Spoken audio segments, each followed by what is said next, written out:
პირველ რიგში მოგესალმებით, მადლობა მოწვევისათვის. რომელი ავტორი გეტყვით იმაზე, რომ საფრთხის შემცველი არისო, ხო? მაგრამ სინამდვილეში მე მართლა ვფიქრობ, რომ არანაირი საფრთხის შემცველი ბუნებაში არ შეიძლება იყოს კანონპროექტი თვითმმართველობის შესახებ.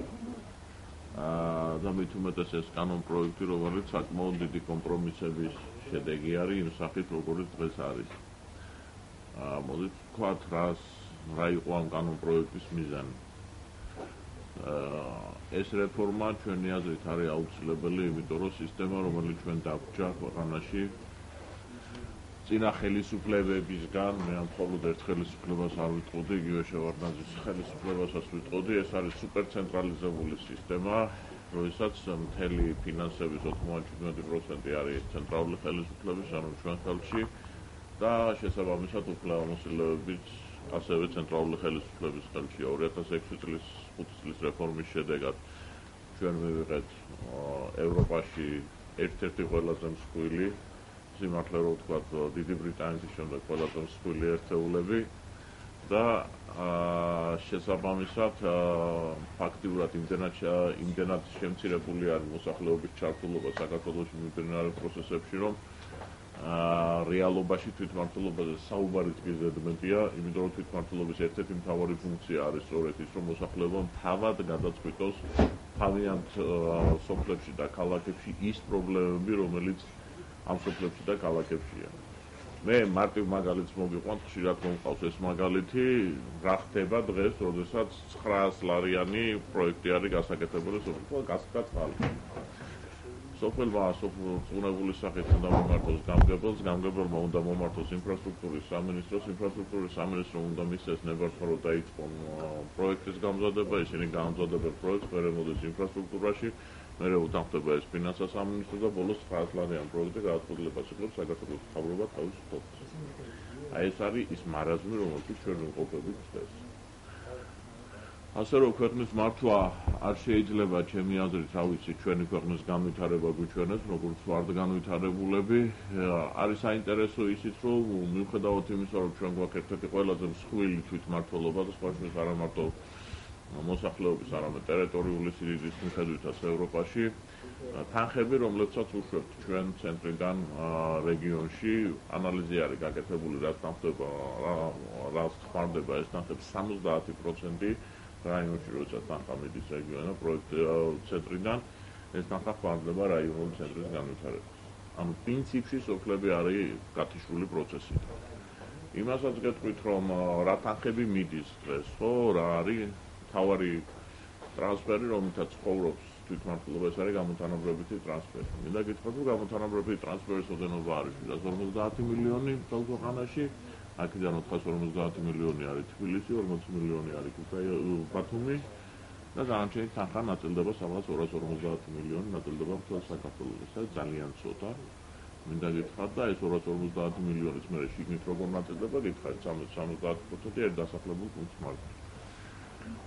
ეს არის ის სისტემა, რომელშიც კიდევ ერთხელ გეუბნებით იმყოფებით, ქვედა დონეზე, საშუალო დონეზე, ანუ გუბერნიის დონეზე, ყავს დანიშნული გუბერნატორი,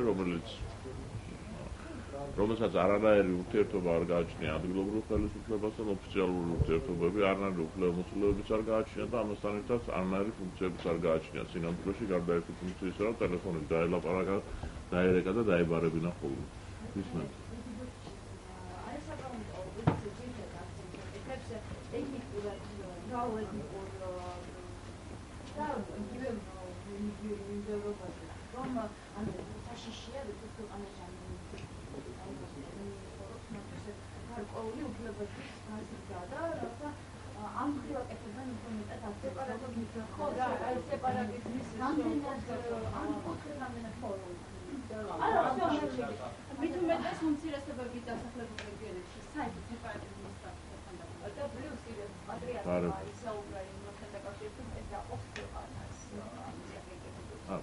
დავიწყოთ სეპარატიზმზე. პირველი მინდა გითხრათ, რომ ზოგადად თვითმმართველობის განვითარება ძალიან ბევრ ქვეყანაში იქნა გამოყენებული სწორედ სეპარატისტული ტენდენციების შესაჩერებლად.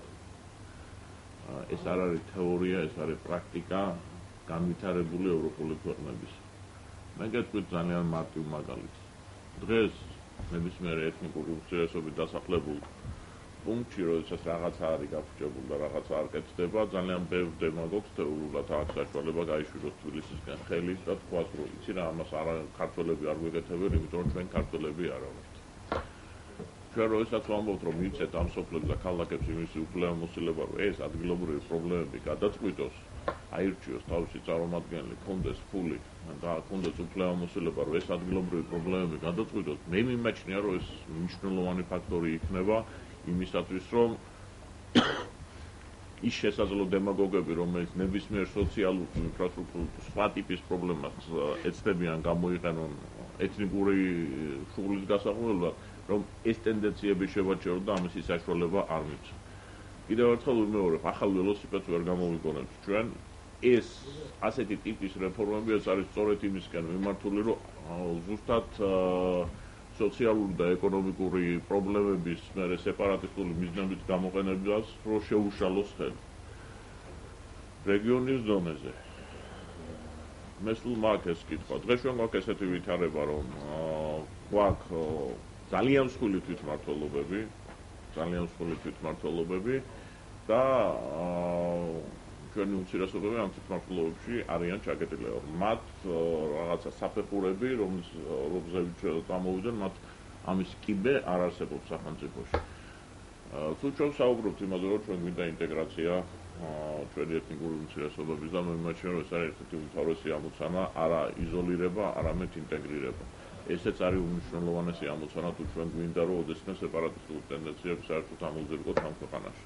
თუ ჩვენ ვეუბნებით ამ ადამიანებს, რეგიონში შეიქმნება ის საკონსულტაციო ორგანო, სადაც შენ ქართველებთან ერთად დაჯდები და უკვე არა მარტო შენი ვიწრო პრობლემაზე ისაუბრებ, არამედ ისაუბრებ ბევრად უფრო გლობალურ პრობლემებზე და ამის განხილვაში გთავ და ამ პრობლემების გადაწყვეტაში გართავ და შენ ხდები თანამონაწილე მთელი რეგიონის ცხოვრების და შენ ქართველ თანამოქალაქეებთან ერთად. ეს ხელშემწყობი არის ინტეგრაციის პროცესის თუ ხელშემშლელი. მე ვფიქრობ, რომ მნიშვნელოვან წილად ამას ხელს შეუწყობს. და მესამე თემა, როდესაც საუბარია იმაზე, რომ აი თქვენ რაც გიდევთ პროექტში დანაწევრება ეს უარეს მუნიციპალიტეტების დაყოფა. ისევ არა მხოლოდ თეორიიდან, არამედ პრაქტიკიდან ხალხი პოტენციურად სეპარატისტული რეგიონი, რაც უფრო მსხვილია, მით უფრო საშიშია. იმიტომ რომ რაც უფრო ძლიერი არის ადამიანური, ფინანსური რესურსი და ასე შემდეგ, ის მის უფრო საშიშია, ხო?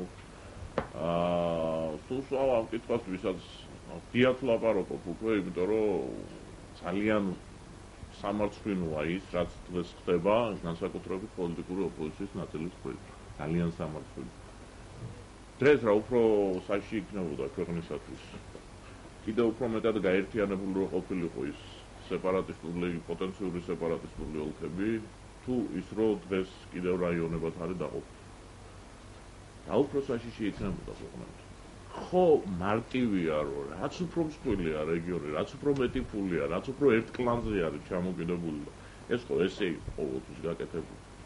ყველა ხელისუფლება რაღაც კლანს ურიგდებოდა, ამ ერთი კლანის ქვეშ ეწყობოდა ეს ყველაფერი და მერე ხან ვიყავით მძევლები, ხან უფრო მეტად, ხან უფრო ნაკლებად, და ყოველთვის რაღაცა სიტუაციის მძევლები. ამისი ალტერნატივა არის, რომ ჩვენ დავიწყოთ ამ ჯერ ერთი გავაკეთოთ ნამდვილი თვითმმართველობა, ნამდვილი არჩევითობა და დავიწყოთ ამ ხალხის ინტეგრირება. მათ შორის ინტეგრირება სახელისუფლებო სისტემაში.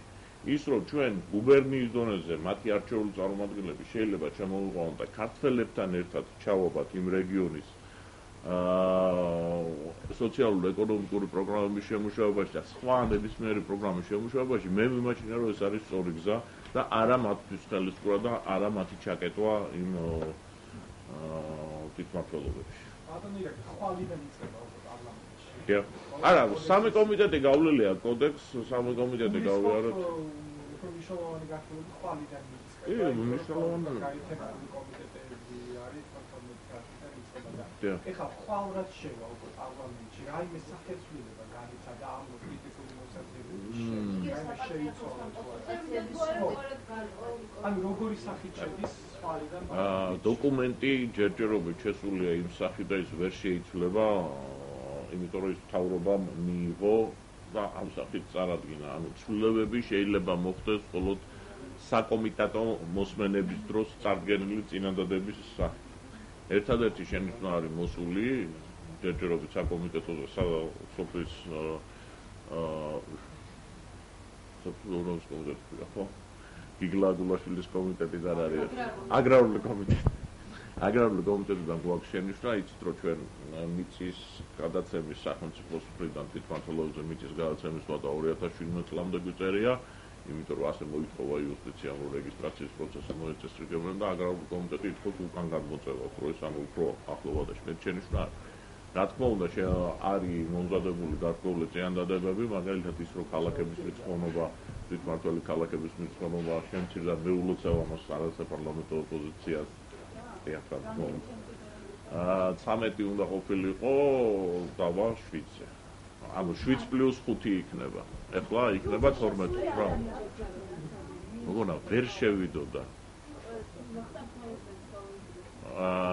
ვერ შევიდოდა, იმიტომ რომ ყველაფერს აქვს თავისი პროცედურა.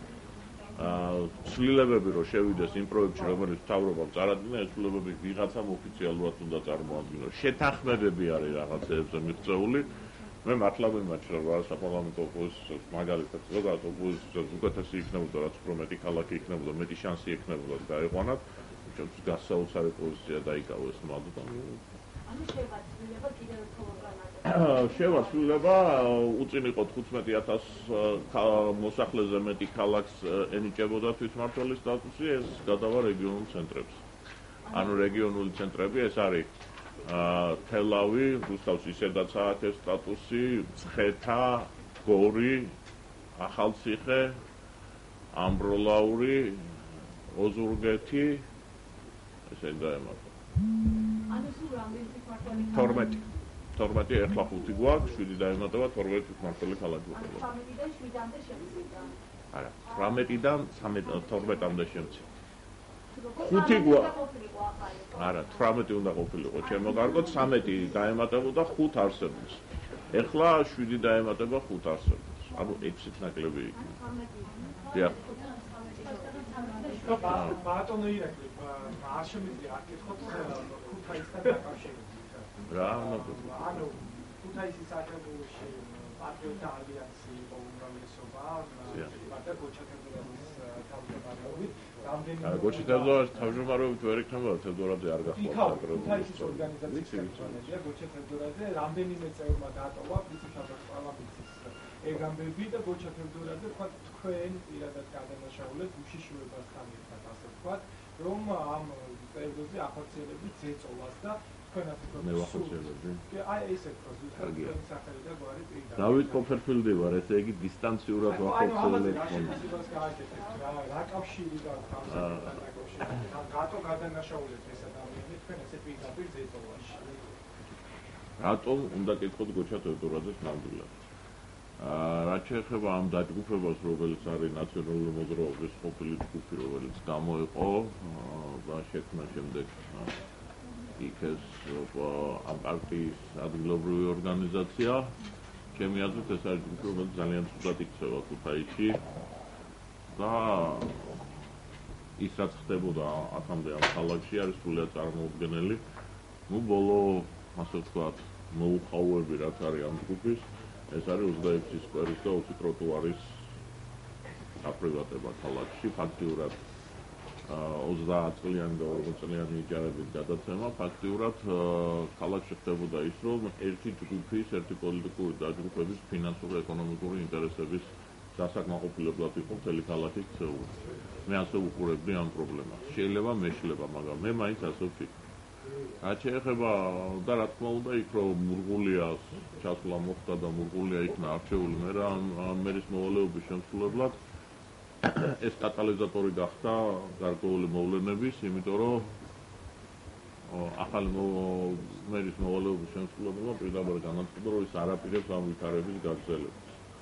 ის რომ ნაწილი თევდორაძის დაჯგუფების გადმოვიდა მურყულიას მხარეზე, ასე ვთქვათ და არა აქვს სურვილი მონაწილეობა მიიღოს იმაში, რაც მანამდე ისე გააგრძელოს, ეს მე ვფიქრობ, კარგი პროცესია. რაც შეეხება ჩემ როლს. აი ერთი კაცს ხოლმე იცნობდი იმ დეპუტაციიდან. ერთადერთ კაცს, ვისაც ვიცნობ საკრებულოდან, ეს არის საკრებულოს თავმჯდომარე. ერთხელ ვარ შეხვედრილი დაახლოებით 8 თვის წინ თევდორაძესთან ერთად მათი ფრაქციის თავმჯდომარეს. ეს არის მთელი ჩემი, ასე ვთქვათ, გამოცდილება მათთან ურთიერთობის. დანარჩენი როგორ უნდა მოვახდინო ადამიანებზე ზეწოლას თუ არ შევხვდი, ან ტელეფონით უნდა ურეკავდე, რაღაცა ხო უნდა გადო. ვერა ძვალი არა, ხო, თევდორაძე თავისი ფრაქციის დაშლას ვიღაცას აბრალებს, თანხმებს ავრცელებს, რომ ეს მთელი სიბინძური ამ სიტუაციის იმაშია, რომ ისინი აცხადებენ, რომ ეს არის მელაშვილის ინიციატივა, ხელისუფლებას კი არ უნდა ეს უნდა პირადად მელაშვილს და პირადად მისი ინიციატივა არის და ამით ცდილობთ, რომ შეინარჩუნოს კიდევ გავლენის ნარჩენები იქ. ნამდვილად საკმაოდ ნიჭიერი კაცი არის, საკმაოდ განათლებული კაცი არის და ბევრად უკეთ შეეძლო ალბათ თავისი პოტენციალი გამოეყენებინა, ვიდრე ამას აკეთებდა. ჩაბრძანდით ქუთაისში და იკითხეთ თევდორაძეზე და ყველაფერს კეთებთ. ყველაფერი იცის რა. და ის რომ ამ ქალაქში ცვლილებები უნდა მოხდეს და მე ამ ცვლილებებს ჩემი უფლებამოსილების ფარგლებში რა თქმა უნდა ყოველთვის ხარ გავუჭერი, იმიტომ რომ ამ ქალაქში ეს არ უნდა გრძელდებოდეს, ეს არ უნდა ხდებოდეს, რაც ხდება და ეს არ უნდა იყოს საძოვრად გადაქცეული რაღაცა პოლიტიკური ჯგუფები. სამწუხაროდ ქუთაისში ძალიან ცუდი ტენდენცია დამკვიდრდა, რომ ბოლო წლების ხელისუფლებები ძირითადად გადაქცეული არიან იმაზე, რომ როგორ აპატიეთ ამ სიტყვის დაიწვიან ქალაქის ქონება, მე როგორ გადაყიდონ სასწრაფოდ, მე ხო უამრავი მაგალითი მინდა შემიძლია მომიყვანო, რა ხდებოდა იგივე ამ სპერების და ტროტუარების საქმეზე, ეს არის ძალიან ამაზრზემი საქმე და ძალიან გთხოვთ თქვენ თვითონაც დაინტერესეთ ჟურნალისტები ხართ, უბრალოდ გამოითხოვეთ ეს მასალა და შეისწავლეთ. მინდა რას აკეთებთ? ბატონო? იმ კანონპროექტთან ყოველთვის დაკავშირებით მომხდარა რაიმე გარკვეული დაზუსტებები.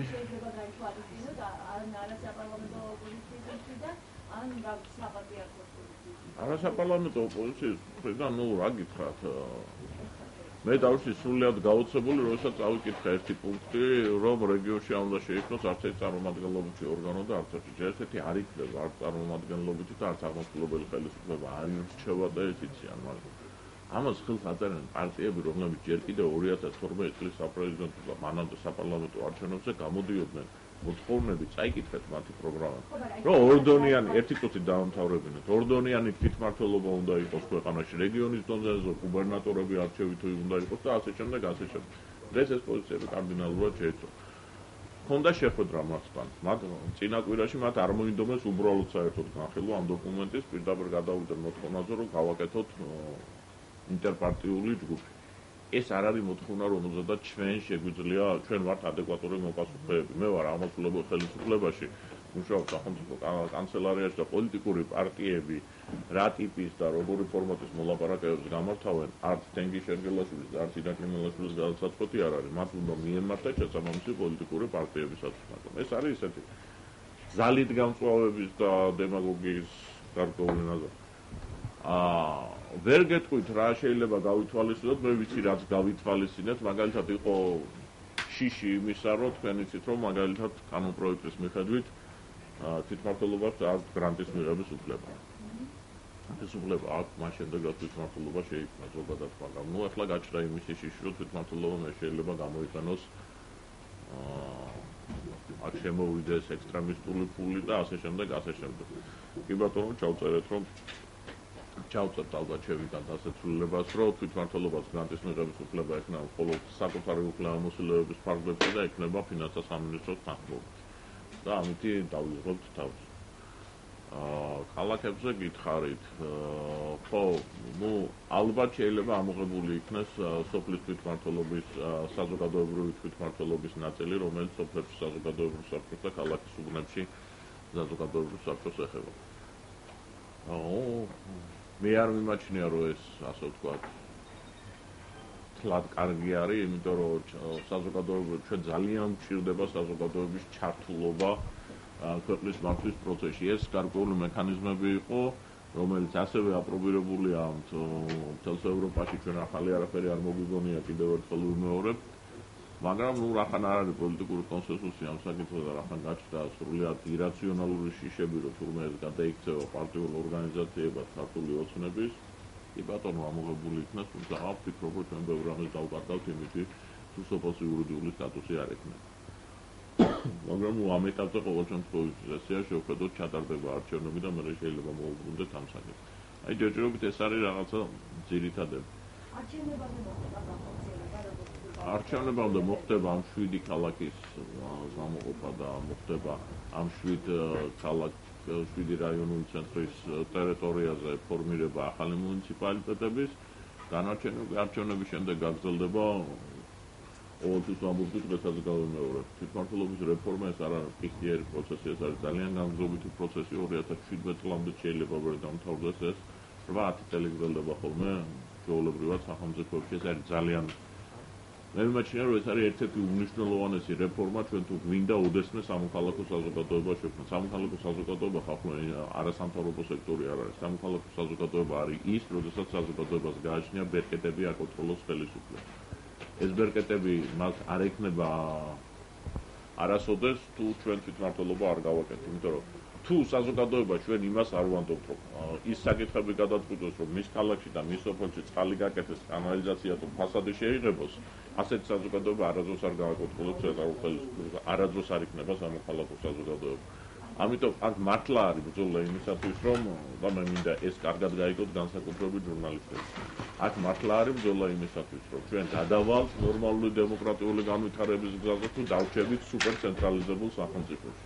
ჩვენ გვაქვს დღეს აბსოლუტურად ავტორიტარული პოლიტიკური სისტემა, ცენტრსა და ადგილებს უფლებამოსილების გამიჯვნის შორის და ჩვენი ამოცანა არის, რომ ამ სისტემიდან გადავიდეთ დემოკრატიული მართვის სისტემაზე. კი ბატონო, ჩვენ ბევრად წინ ვართ ახლა ჩემი აზრით დემოკრატიის კუთხით და 1 წლის წინ ვიყავით, მაგრამ ეს არის გარკვეული ცენტრის დონეზე სისტემის გაუმჯობესების შედეგი, როდესაც ბევრად დაბალანსდა ხელისუფლება, თქვა პრეზიდენტს, პარლამენტსა და მთავრობას შორის, მაგრამ რაც შეეხება ვერტიკალზე სისტემის გადანაწილებას ცენტრსა და ადგილებს შორის, ეს სისტემა ჯერ კიდევ ძალიან სულ სისტემად შეება და ძალიან ავტორიტარულ სისტემად შეება, ყველა გადაწყვეტილება აბსოლუტურად ცენტრში მიიღება და ამიტომ ძალიან მნიშვნელოვანია ჩვენ თუ გვინდა რომ საზოგადოება განვითარდეს და ნორმალურ საზოგადოებად ჩამოყალიბდეს, თვითმმართველობის რეფორმა მოხდეს ქვეყანაში. ეს უნდა დავიწყოთ, ეს არის სტარტი და არა რამის დასასრული. ის რაც 2014 წლის არჩევნებამდე უნდა მოხდეს. კიდევ ვიმეორებ, დასაწყისია და არა დასაწყისი. ჩვენ ამით უნდა დავიწყოთ. ეს რეფორმა, ეს კანონპროექტი დღეს იმ დონეზე შეიკვეცა, რომ პრინციპში არის მინიმუმი დარჩენილი იმისათვის, რომ სასტარტო პირობები შექმნას რეფორმის. აი ეს არის და ეს. კიდევ ერთი დიდი მადლობა. დიახ. დიახ. სამე.